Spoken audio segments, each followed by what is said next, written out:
Hey everybody, Brian Nemhauser here at Hawk Blogger on Instagram and Twitter, and giving you some quick reactions to the final preseason game of the Seahawks versus the Browns.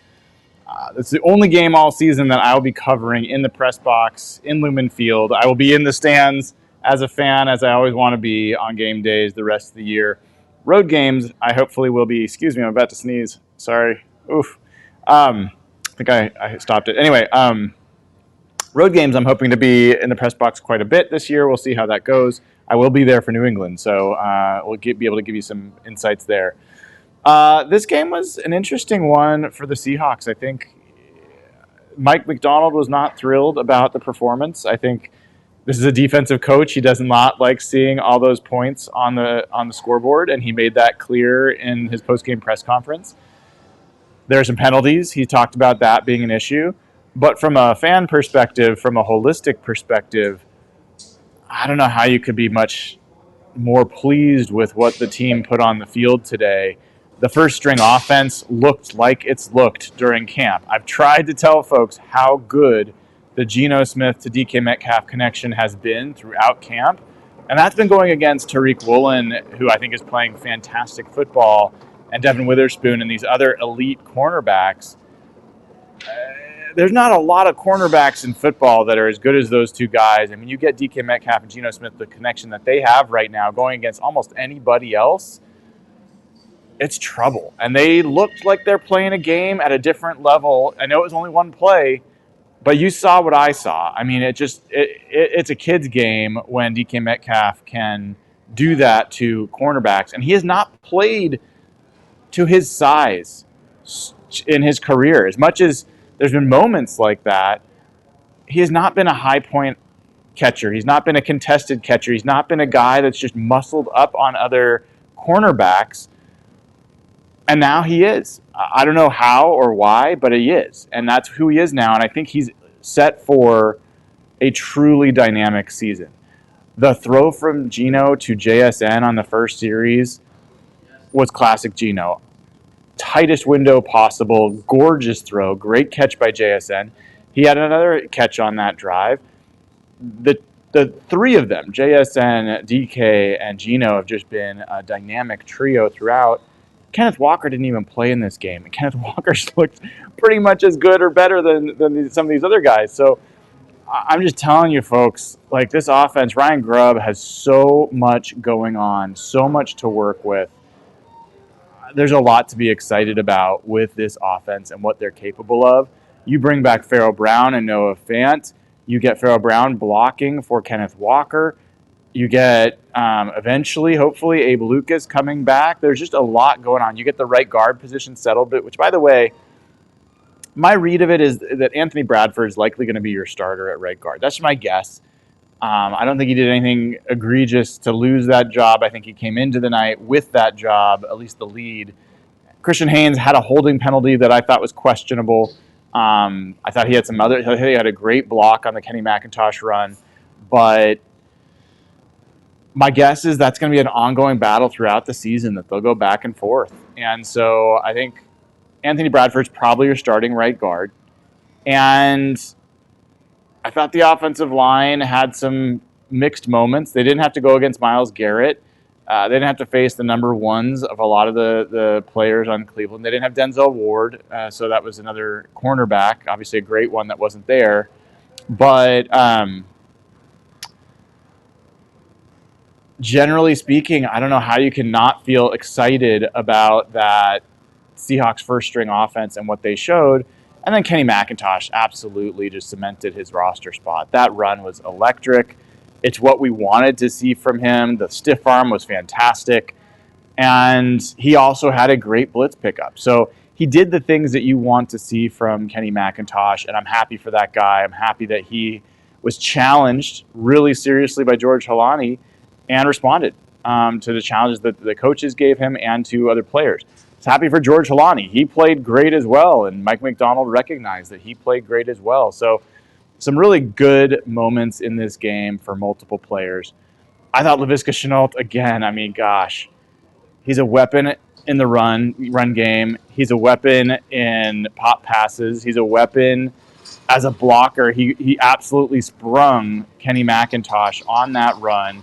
Had some other blocks as well. So he's just a dynamic player, and I think there's something really interesting there brewing for the Seahawks with Laviska Shenault.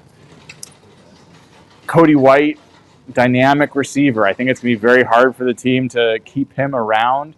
I think he belongs on a roster of 53 somewhere, and I don't think it's going to be in Seattle. And so happy for him. He had a great game, even though one of those plays was called back. I mean, the play still happened, and he still made a great catch. So Aesop Winston did fine in this game. Again, I don't think he's done enough.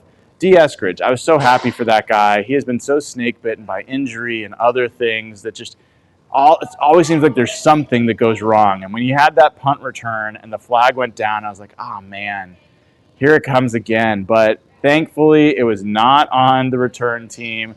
The touchdown counted, and that's just a guy that's worked really hard to have that moment. I'm happy for him that he did. And think about Kenny McIntosh, too. Think about how emotional he was after he was drafted last year in the 7th round. He thought he was going to go much earlier. He was crying. He was so upset and so grateful that he was picked. But then he got injured. He had to wait a whole year to kind of have the moment that he had tonight in front of the home crowd. And you heard from him in the post-game press conference how much it meant to him. So really special to see those moments, the human side of the sport, which I personally love. Otherwise, a couple of things. I mean, Jamie Sheriff is the story of the night. I mean, 2 sacks, should have been 3, except they called one back for roughing the passer. Had sack last week against the Titans. Almost had a few sacks against the Chargers. He's won in 1v1s in practice.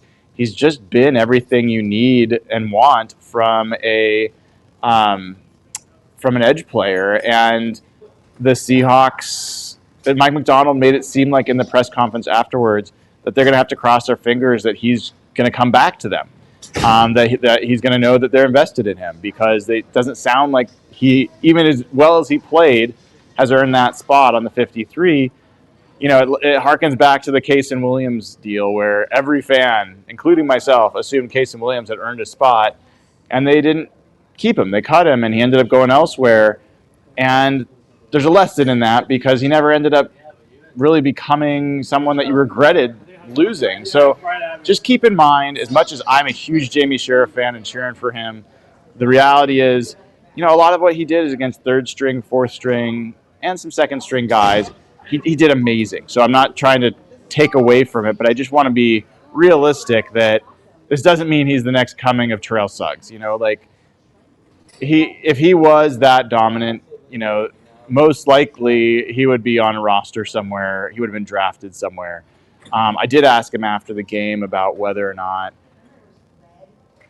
the scheme, and something about the scheme is helping him play better in the pros than he really honestly even did in college. He didn't have this kind of dominance as a pass rusher in college.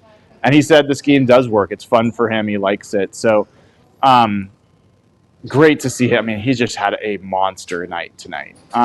Mike Morris had another great night. I think Mike Macdonald, I was a little worried. Like, if they're playing him this much in this many games, is he safe?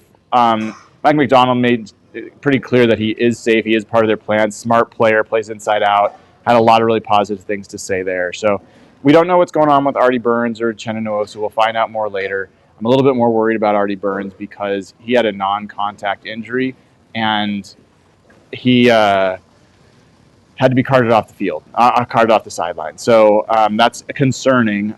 We will see what that ultimately means, but Uchenna Nwosu, I'm not as concerned about it. It looked like he got hit in the knee. I'm guessing it's going to be a bruise. He was able to get to the sideline. He was on the sideline with ice for a while, and then eventually he walked back to the locker room. I'm sure they're giving him treatment. You know, it's probably going to swell up. It might be a little while before he can play, but I wouldn't be shocked if he's able to play in the season opener. So I'm not ringing the alarm bell on that. The Artie Burns one, I worry it's an Achilles or something that could be, a big one. So I don't have any information. I'm just telling you based on a total guess of what I saw. I think, folks, that really wraps it up. It's late here. I'm bleary-eyed. I got to write my morning after column in the morning, and then we got Hawk Blogger Mornings with the No Table. Mitch and Brady are going to be back on 10:30 a.m. Pacific time Sunday. Whenever you're watching this, it's 10:30 a.m. Pacific time Sunday, I should say, that we will have that show on, which is just like 10 hours from right now. So I will see you all tomorrow, and really appreciate all the support. And take care, everybody. Have a good night.